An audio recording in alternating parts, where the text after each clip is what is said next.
On Christmas Eve, Grandpa smiled and said, "How's that $480,000 house I bought you?" I went silent. I never got a house. Then he looked over at my dad, and that's when everything fell apart. That Christmas, my family didn't just break my heart, they shattered my entire reality. What I found out that night, about the people who were supposed to love me most, was a betrayal so deep, so sickening, it completely redefined my entire future. I remember crunching up the snowy walkway to their imposing colonial on Maple Hollow Lane, late again, my breath a cloud in the bitter December air. In my hand, I clutched a small, wooden jewelry box I'd painstakingly carved myself, a peace offering, really. A desperate hope for a place at their table. "Samantha, there you are, sweetheart." Grandpa Thomas enveloped me in a bear hug the moment I stepped inside. His silver hair was perfectly combed, and that familiar scent of his aftershave always felt like a second embrace. He pulled away, his eyes sparkling. "How do you like your house? Is everything to your liking?" The room went absolutely silent. My dad's fork clattered against his plate. Tracy, my stepmother, froze mid-pour, wine teetering dangerously close to the rim of her glass. "My house?" The words stuck in my throat, dry and tasteless. Grandpa Thomas's smile wavered. Deep lines formed between his brows as his gaze darted from me to Dad, then back. "The house on Sycamore. The one I wired the money for last month." Dad shot up, his napkin falling forgotten to the floor. "Dad, we should discuss this later. Samantha just arrived, and the roast will get cold." I saw Tracy's hand trembling as she set down the wine bottle. My half-sister, Lily, just blinked owlishly, confusion written all over her face. She didn't know either. My stomach plummeted. Something was profoundly, terribly wrong. The grand dining room, with its crystal chandelier and polished mahogany table, suddenly felt like a stage set. And I was the only one who hadn't gotten the script. My mind flashed back to my childhood, squeezed into that converted attic space, while Lily sprawled in her princess bedroom downstairs. My mother died bringing me into this world, and Tracy arrived when I was 4, already pregnant with Lily. That's when the pattern started. Lily at the center, me orbiting the edges. "There's no money left for you," Dad had said when I got accepted to architecture school. I still remember his expression, not regret, just mild inconvenience at having to deliver the news. I worked night shifts at Joe's Diner for 3 years, drafting building plans on napkins during slow hours. My studio apartment barely fit my bed and drafting table. The invitation to Christmas dinner had seemed like progress, a chance to finally belong. How wrong I was. Tracy cleared her throat, a calculated move. "Sam, tell everyone about your little drawing class. Didn't you say you're teaching now?" Her obvious deflection made my cheeks burn. But for once, I didn't shrink away. "Actually," I said, my voice surprisingly steady, "I'd like to know what Grandpa means." Grandpa Thomas stood, hands flat on the table, his voice cutting through the room like a steel blade. "I wired $480,000 for a house on Sycamore Street. Richard said it was for Samantha, a graduation gift. But clearly, my granddaughter knows nothing about it." Dad's laugh sounded forced, almost hysterical. "It's a temporary arrangement. We're managing the property until Samantha finishes school." "It's complicated, Dad." "Then uncomplicate it," Grandpa said, his gaze unwavering. My eyes drifted to the wall of family photos, vacations, birthdays, graduations. I saw it now, what I'd always suspected. I was missing from most of them. The few where I appeared were during Grandpa's visits. "You've been using me," I whispered, the truth crystallizing in my mind. "You only invited me to family events when Grandpa was coming." Dad didn't deny it. Tracy suddenly found her dessert spoon utterly fascinating. "The money was for Samantha," Grandpa Thomas said, his voice hardening. "Not for you to buy that monstrosity of an SUV or for Lily's horse riding lessons." It all clicked. Dad, manipulating Grandpa for money while keeping me at arm's length. Tracy, climbing the social ladder on family wealth. Only Grandpa Thomas, despite living halfway across the country in Denver, had ever shown me genuine love. "Pack your things, Samantha. You're coming to Denver with me." Grandpa's words fell like a judgment, a lifeline. "Dad, don't be dramatic. We're still family." Dad's voice carried a threat beneath the plea. I stood there quietly, looking at those family photos without me. 3 smiling faces where there should have been 4. The missing piece that never quite fit. "I'll get my coat," I said, my voice steadier than I felt. Upstairs, I paused at Lily's door. Her room was 3 times the size of my childhood attic space. I didn't hate her. She was as much a pawn as I was, just one with far better benefits. When I returned downstairs, Grandpa Thomas was waiting by the door, car keys in hand. Dad was red-faced, whispering furiously. Tracy dabbed at non-existent tears. "Ready?" Grandpa asked. I nodded, clutching my small wooden box, the gift I'd made that nobody would receive. The handcrafted maple lid took me weeks to carve, with delicate snowflake patterns that reminded me of winters spent building snowmen with Grandpa Thomas before Dad deemed me too old for childish activities. Outside, the December wind bit at my cheeks, but it felt cleansing. Refreshing. The Christmas lights strung along the eaves of the house cast colorful reflections in the snow. Another perfect facade. "Your mother would be proud of you," Grandpa Thomas said quietly as we crunched toward his car. She never let anyone walk all over her either. The mention of my mother sent a warmth through my chest.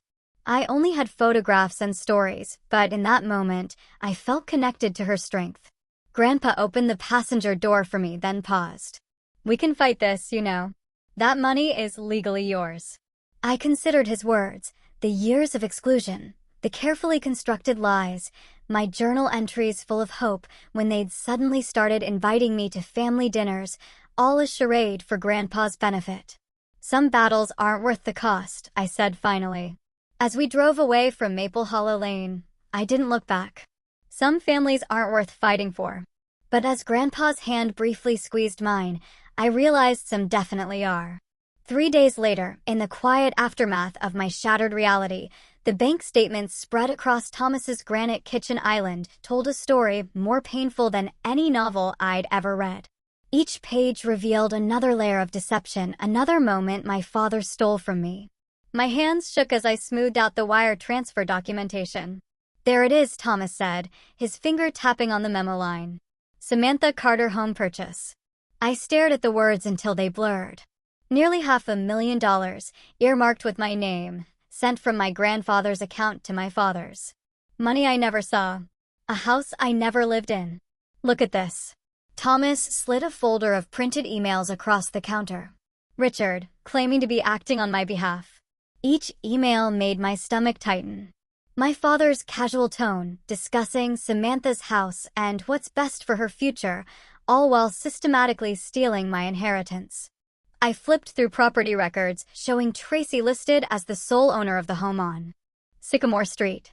"And this," Thomas said, his voice hardening as he revealed a power of attorney document. "This signature. Is it yours?"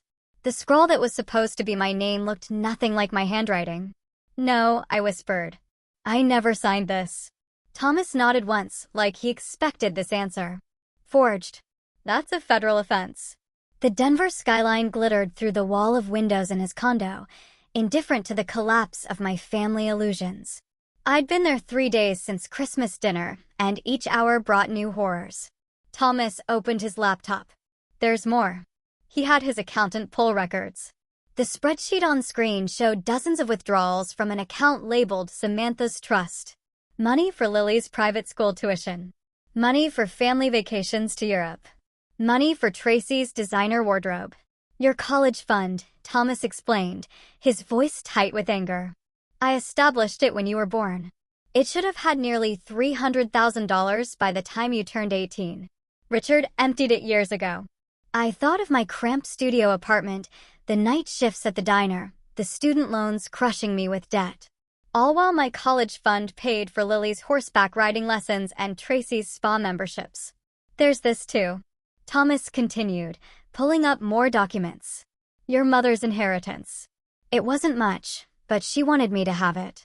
I never knew my mother left me anything." The small inheritance, $42,000, had been diverted to renovations on the main bathroom in their house. I remembered Tracy bragging about the Italian marble and heated floors, while I showered in my apartment where the hot water lasted 3 minutes. Thomas clicked through to another screen. A credit card in my name. Current balance, $23,000. My credit score. My financial future. My identity. All stolen by people who were supposed to protect me. The tax implications alone, Thomas shook his head, explaining how gift money reported in my name meant I could owe taxes on funds I never received. I pressed my palms against my eyes, trying to process the scale of this betrayal. How could they do this? Richard orchestrated everything, Thomas said, his voice hollow. My own son. He's been systematically abusing your finances for years. And Tracy? An enabler. She deliberately kept you separated from family events unless I was visiting. Created a narrative that you were disinterested. Antisocial. Antisocial, I echoed, a bitter laugh escaping. And Lily? I asked, thinking of my half-sister who benefited from everything stolen from me.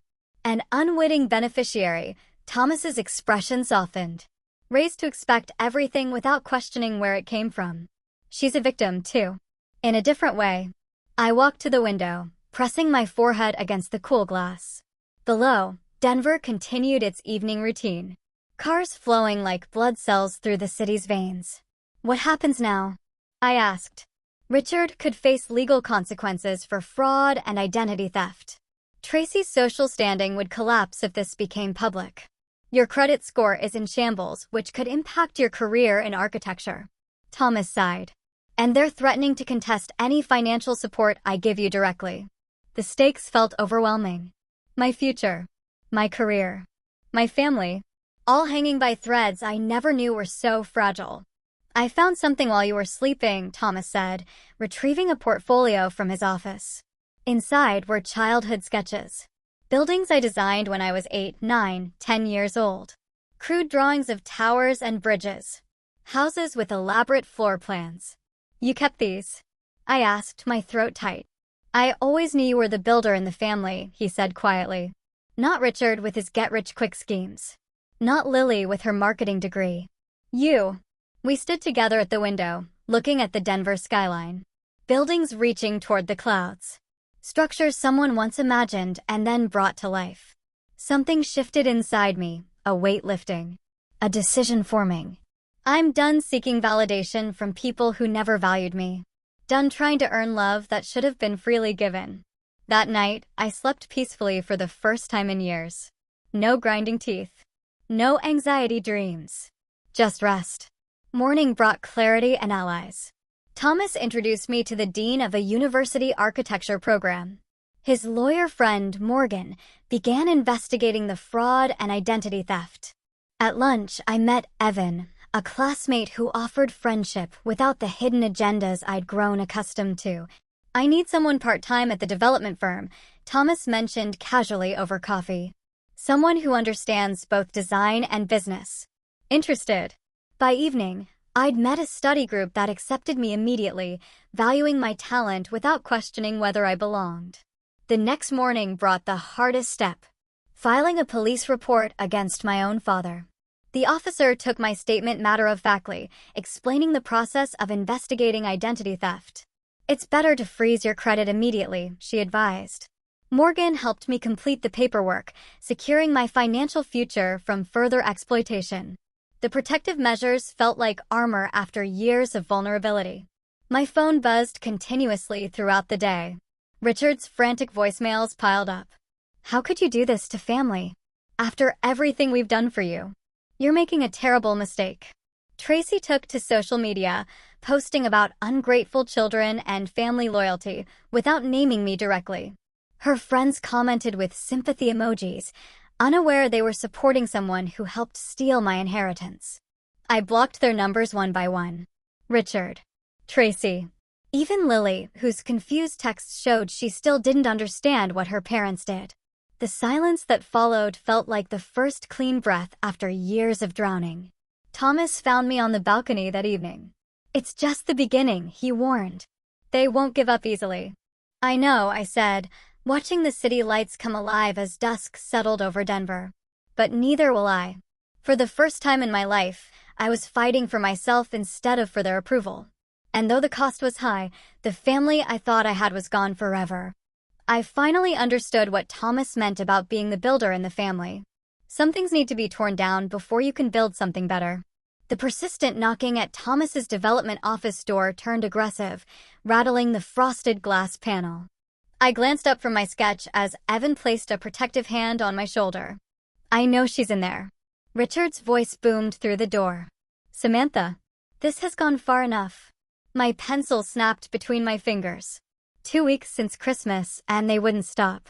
Yesterday, my psychology professor had pulled me aside after class, concern etched on her face. "Your mother called about a family emergency," she'd said. "Is everything all right?" Tracy wasn't my mother. And there was no emergency, just another tactic to disrupt my life. Thomas stood, shoulders squared. "Stay here," he told me. Then opened the door just enough to block Richard's view. "This is a place of business," Thomas said, his voice steady. "If you want to speak with my granddaughter, make an appointment. Don't lecture me about family." Richard snarled. "Extended family is calling us daily, telling us to fix this. Even Aunt Marjorie thinks Samantha needs to make peace." Thomas didn't budge. "Peace requires honesty, Richard, something you seem unfamiliar with." I focused on my breathing, in for 4 counts, out for 6, while they argued. My phone buzzed with notifications. More tearful Instagram videos from Lily about our family being torn apart. The comments were filled with sympathy for her. Strangers condemning me without knowing the truth. "Have you seen what they've been posting about your development company?" Richard's voice dropped to a threatening whisper. "Anonymous reviews claiming substandard materials. Delayed timelines. That could hurt your reputation, Dad." My stomach churned. They were targeting Thomas now because of me. When the door finally closed, Thomas returned, his face flushed but composed. "Well," he said, attempting a smile. That was invigorating. "They're writing fake reviews about your business," I said, the guilt immediate and crushing. "Because of me." Thomas waved his hand dismissively. "Reviews don't build houses, Samantha. Quality does." He pointed to my architectural model on the corner of his desk, a design that won department recognition last week. "This is what matters." Speaking of which, the Wilsons called again. They specifically asked for your input on their residential design. Pride flickered through me, momentarily displacing the anxiety. "Really? Really?" And Professor Bennett mentioned an architectural internship possibility. "Your talent is being recognized." I touched the model gently. A sustainable small home designed with both functionality and beauty in mind. Every weekend hiking trip with Evan had fed into this vision, building my physical and mental resilience while inspiring organic elements in my designs. "Your mother would be ashamed." Richard's words echoed in my head as I exited my afternoon class 2 days later. He stood waiting, arms crossed, in the middle of the campus pathway. Students slowed their pace, watching the confrontation unfold. My heart hammered against my ribs, but I kept walking. 23 years I raised you," he continued, blocking my path. "And this is how you repay us? By turning Thomas against me." "I didn't turn anyone against you," I replied, surprised by the steadiness in my voice. "Your actions did that." His face reddened. "Your mother would be ashamed of what you're doing to this family." Something shifted inside me. Not anger, but absolute clarity. She'd be ashamed I was invisible for 23 years. The words hung between us. Students had gathered now, forming a protective semicircle behind me. "You okay, Sam?" asked Melissa from my study group. Others murmured support. Richard's eyes darted nervously at the audience. "This is a private family matter." "Then why confront me in public?" I countered. When campus security approached, summoned by someone in the crowd, Richard retreated, pointing a finger at me. This isn't over. But it was over in ways he didn't understand yet. Later that evening, Thomas called with news. "I've terminated Richard's partnership extension," he said simply. "The paperwork is filed." "What does that mean?" I asked, curled up on my new apartment sofa, a housewarming gift from Thomas. "It means your father no longer has a position at my company. Morgan's cease and desist letter has been delivered to both Richard and Tracy. We've documented every harassment incident thanks to Evan's diligent record-keeping." Evan smiled from the kitchen where he was preparing dinner. My study group had created a protective buffer at university events, ensuring I was never alone when Richard or Tracy might appear. Samantha, Thomas said gently, you are never the problem. Remember that. When the power shift happened, it was swift and merciless. Richard's company position terminated. Tracy forced to seek employment for the first time in years. Lily, unprepared for responsibility, dropped out of college when the tuition payment didn't arrive. Their luxury lifestyle crumbled as financial reality hit. Meanwhile, I focused forward, not backward. My architectural sketches filled portfolios. Journal entries documented my growth. Thomas installed security cameras at his home. They're just precautions, he assured me when I expressed concern. The morning sun warmed our faces as Evan and I hiked our favorite mountain trail. The physical exertion felt good, cleansing. We reached the summit viewpoint around noon. Beautiful, Evan said, but he was looking at me, not the landscape. Something cracked inside my chest. The tears came without warning, hot and fast. Years of suppressed pain and rejection pouring out in heaving sobs. I still sometimes wish they had loved me, I confessed, the words torn from somewhere deep and wounded. How pathetic is that? Evan didn't offer empty platitudes. They don't know how to love anyone properly, he said instead. Honest and clear. Not even themselves. We sat in silence, watching the sun paint the valley below in golden light. A new perspective, quite literally. Back in Denver, Thomas and Morgan were building foundations for future resolution. A quitclaim deed for the Maple Hollow Lane house was being prepared. Thomas updated his will to protect my inheritance. My university submission showed remarkable growth and talent, drawing interest from faculty and local firms alike. The sustainable home concept has merit, my professor noted during review. Your technical skills have advanced considerably. I was building connections without fear of rejection. Now, friendships that felt genuine, not conditional. When Tracy called, her voice was stripped of its usual superiority. We're about to lose everything, she said, desperation evident. Richard is drinking again. Lily won't get out of bed. We need your help with Thomas. The old Samantha would have yielded, desperate for inclusion. The new one didn't. You only remembered I was family when Grandpa was watching, I replied calmly. Later that evening, a notification arrived. The quitclaim deed had been delivered to Richard. I added the final touches to my sketch of a future project, one that would use proceeds from the house sale to build something lasting and meaningful. Thomas looked over my shoulder, his pride evident. You're building more than houses, he said. I nodded, understanding the truth of his words. I was building a life on my own terms, one that couldn't be stolen or diminished by people who never saw my worth. On Tuesday next week, the morning sun filtered through my apartment blinds as Morgan placed a stack of legal documents on my kitchen table. Each page represented another brick in the wall I was building between my past and future. They've been served, Morgan said, tucking a strand of silver-streaked hair behind her ear. Her eyes, sharp as a hawk's, softened momentarily. Richard looked like he'd seen a ghost when I handed him the papers. I ran my fingers over the top document, a formal demand for the transfer of the Sycamore Street house to my name, the rightful owner, me. Did he say anything? I asked, trying to keep my voice steady. Morgan's lips curved into a tight smile. He tried to charm me. Old habits die hard with men like that. She tapped a blue folder. These financial records prove the fraud. The authorities have copies now. My phone buzzed. An email from the credit restoration agency confirming they'd begun the process of repairing the damage Richard inflicted on my credit score. Another buzz, the architecture department, acknowledging receipt of my scholarship application. I'd leveraged my story, turning personal pain into professional purpose. Professor Jenkins had encouraged it. Your experience shapes your perspective. Use it. Samantha. Morgan's voice pulled me back. Are you ready for what comes next? Richard won't go down without a fight. The question hung in the air like smoke. Am I ready? 6 months ago, I couldn't even make eye contact with my father across the dinner table. Now I was taking back what was mine. I was ready. The battle began sooner than expected. By afternoon, Grandpa Thomas called, his voice tight with controlled anger. Richard's telling everyone I'm senile, he said. Claims I don't remember what the money was for. That you're manipulating me. The hurt in his voice stabbed at my chest. We knew this was coming, I reminded him. And myself.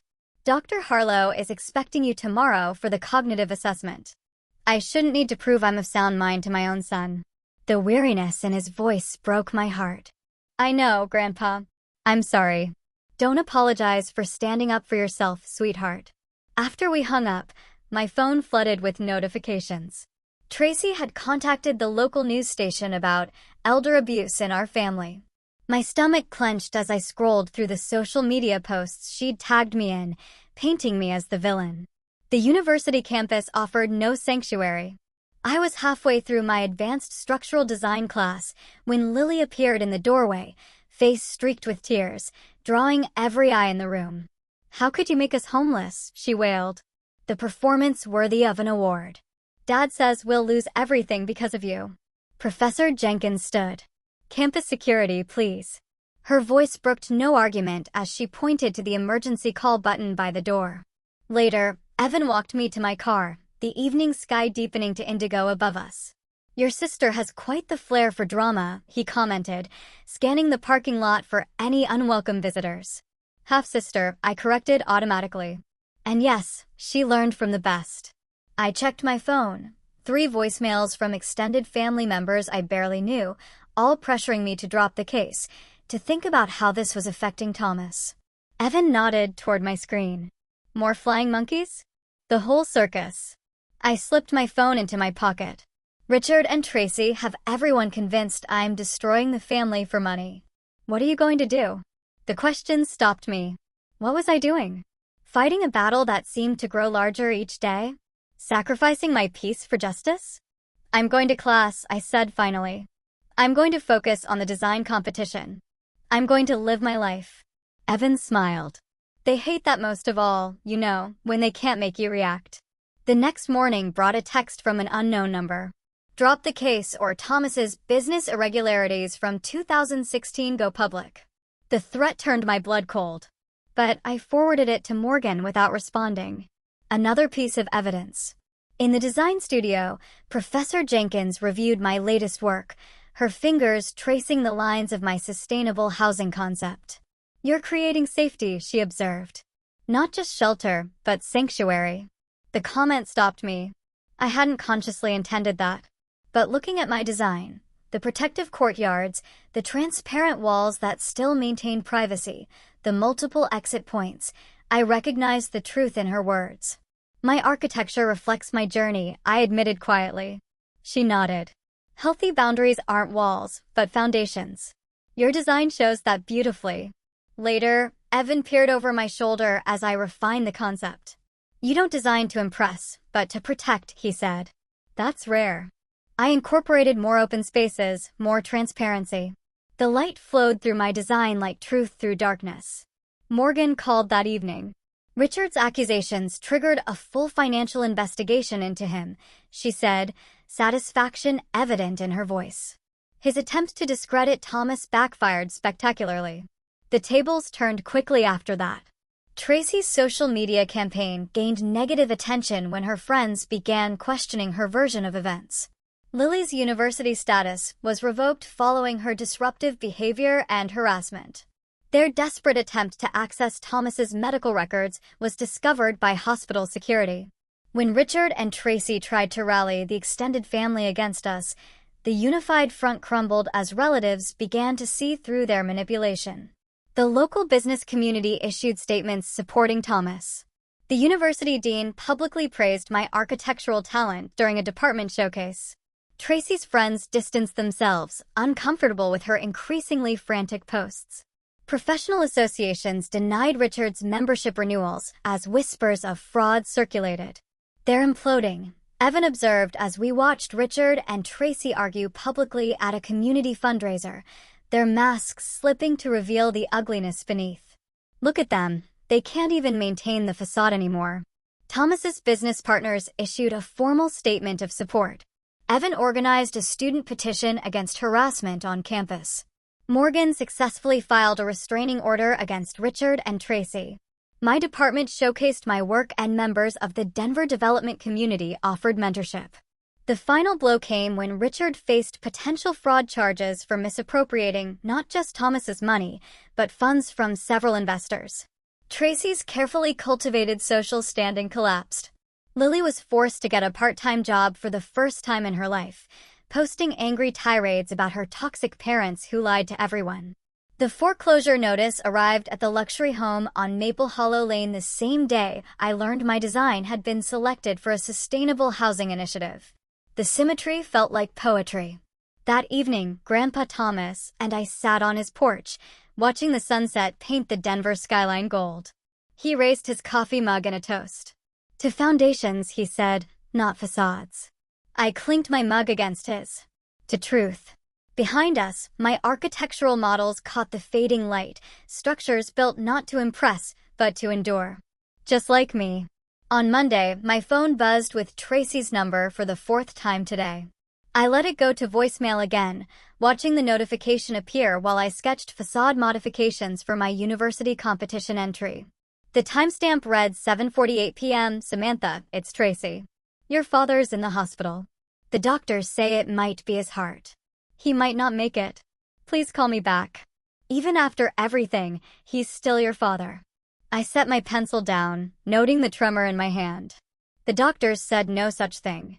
Morgan confirmed Richard was admitted for stress-induced exhaustion after the settlement papers arrived yesterday. Classic manipulation.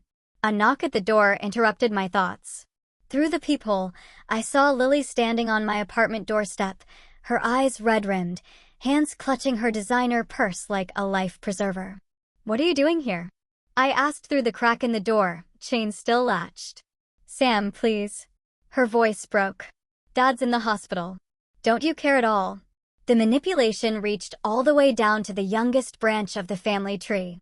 I opened the door but blocked the entrance. "How did you find my address? Does it matter? Our family is falling apart."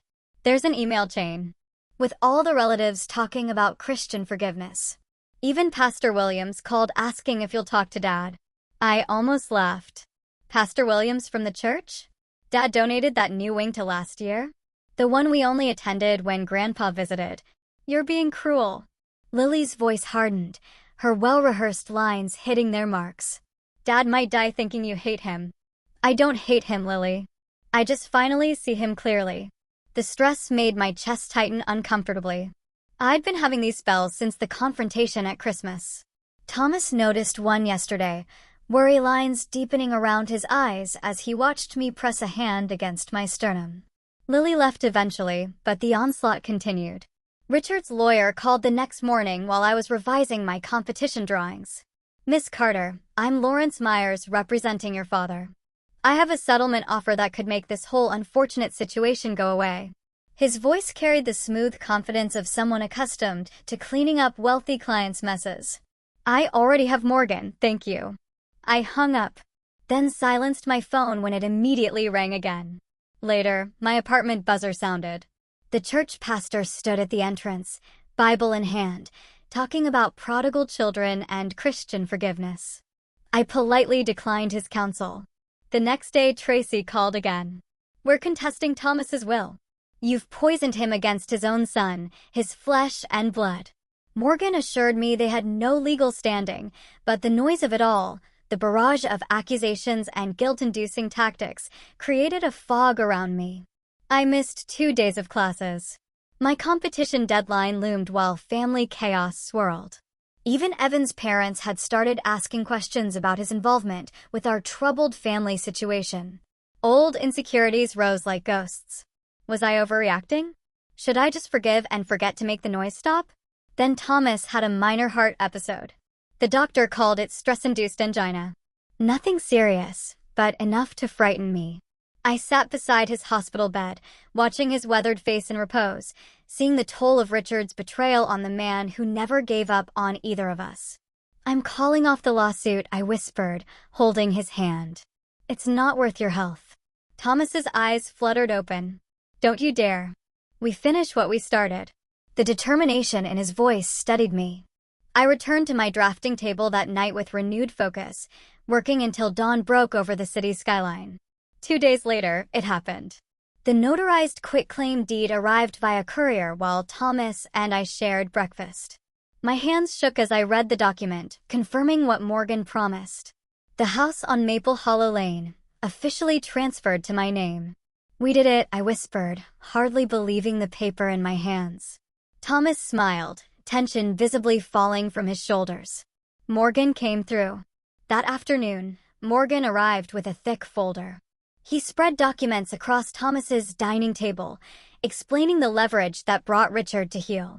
I presented him with the complete financial fraud timeline, Morgan said, his meticulous nature evident in the color-coded tabs. The evidence would have been sufficient for criminal charges, but we held that as our bargaining chip. The property transfer represents partial financial restitution. He pointed to a document with the university letterhead. Your architecture scholarship is now secure, contingent on the boundaries we've established. The no-contact order is legally binding. They can't approach you, Thomas, or the university campus. I studied the documentation of Tracy's social media posts, Lily's disruptive campus visits, and Richard's manipulative voicemails, all preserved and cataloged. What happens to them now? I asked. Morgan adjusted his glasses. Richard's been removed from his professional organizations, pending ethics investigations. Tracy's social connections are unraveling as the truth emerges. The community stands firmly behind you and Thomas. That evening, my phone rang with a university number. My design had won the competition. Thomas recovered enough to attend the award ceremony, proudly watching as I accepted the recognition that would launch my career. The next day, I listed the house on Maple Hollow Lane with a reputable realtor Thomas recommended. The proceeds were already designated, part for my education, part for a sustainable housing project I designed for my senior thesis. "Are you offering any support to Richard's family?" the realtor asked cautiously. "No," I answered, my voice firm but not bitter. News filtered in through mutual acquaintances. Richard and Tracy were separating amid their financial collapse. The luxury lifestyle had crumbled completely. Lily had moved in with a friend and taken a retail job. Meanwhile, I focused on my future, not their drama. Thomas introduced me as his protege at industry events, his pride evident to everyone present. 3 weeks later, the realtor called with news.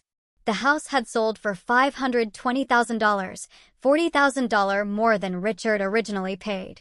As I hung up, a voicemail notification appeared. Lily's number. "Sam, it's me. I just wanted to say I understand now. I'm sorry, really sorry." Her voice sounded smaller, stripped of entitlement. "I'm working at the mall now. It's actually not terrible." I didn't call back immediately, but saved the message. Thomas mentioned retirement, suggesting I might take a larger role in his consulting firm. The seed money for my architecture career now secured. Possibilities stretched before me like an open road. The question hung between us during dinner. What does real family look like now? Neither of us had the answer yet, but for the first time, we had the freedom to discover it together. I glanced at Thomas across the table. "I'm thinking of calling Lily back." He nodded, understanding in his eyes. "Family is what we choose to make it." I placed my hand over his, feeling the strength in his weathered fingers. "I choose this." 2 years later, the morning sun filters through my apartment windows, casting golden light across my drafting table. From here, I can see the Denver mountains rising majestically against the sky, a daily reminder of perspective. I trace my finger along the sustainable housing blueprint spread before me, pride swelling in my chest. 3 months into my internship at Westfield Architectural Solutions, and my designs are already catching attention. My phone buzzes. Evan's name appears on screen, and unlike 6 months ago, no anxiety tightens my chest. Just warmth. "Still on for dinner tonight?" he asks when I answer. "Absolutely," I smile, adding, "Thomas is bringing that wine he's been raving about, and I finally perfected my grandmother's lasagna recipe." After we hang up, I return to my design, a community housing project incorporating local materials and solar integration. The firm's sustainability director called it inspired yesterday. 2 years ago, such praise would have left me desperately searching for the hidden criticism. Now, I simply accept it as truth. Later that evening, My apartment fills with laughter and conversation. Thomas sits at the head of my dining table, silver hair catching the candlelight as he debates architectural theory with my study group. Evan helps in the kitchen, our movements around each other comfortable and respectful. No pushing, no demanding. Just partnership. So, Samantha, my classmate Jordan asks, between bites of lasagna, what's your family background? You never talk about where you grew up. The question hangs in the air. Once, it would have frozen me with shame and rehearsed lies. Now, I simply smile. I'm building my family now, I say, gesturing around the table. Some family you're born to, some you choose along the way. Thomas catches my eye, his proud smile saying everything words can't. The proceeds from selling what should have been my house, the one my father and Tracy had kept from me, funded this new life. Thomas's mentorship provided the rest. Connections, guidance, and unwavering support. After dinner, while others help clear dishes, I step onto my small balcony. The city lights below shimmer like earthbound stars. In my journal, I wrote this morning, I don't need to earn belonging anymore. 7 words that took 23 years to learn. When Emily, a first-year architecture student, joins me on the balcony, her eyes are rimmed with tears. My parents say I'm wasting my potential, she confesses, voice barely audible above the night breeze. They wanted medicine, not architecture. Sometimes I feel so alone. 2 years ago, I would have shouldered her pain, made it my responsibility to fix. Now, I simply listen, offer resources that helped me, and maintain the boundaries that keep me whole. You can love someone without sacrificing yourself, I tell her. Sometimes the kindest thing is standing firm. Back inside, I notice my phone lighting up with a message. Lily, can we talk someday? I miss you. I consider her words carefully. The old Samantha would have rushed to respond, desperate for any familial connection.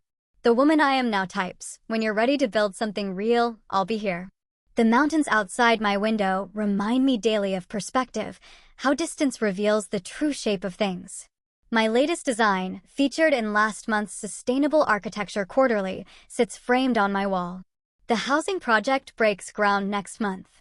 My graduation certificate, signed just weeks ago, hangs beside it, Thomas beaming from the front row as I cross the stage. Later, after everyone leaves except Thomas and Evan, we discuss the possibility of a business partnership. My sketchbook lies open on the coffee table, preliminary designs for my own home taking shape on the page. You've come far, Thomas says, his eyes crinkling with pride. I smile, thinking of the journal entry I wrote this morning.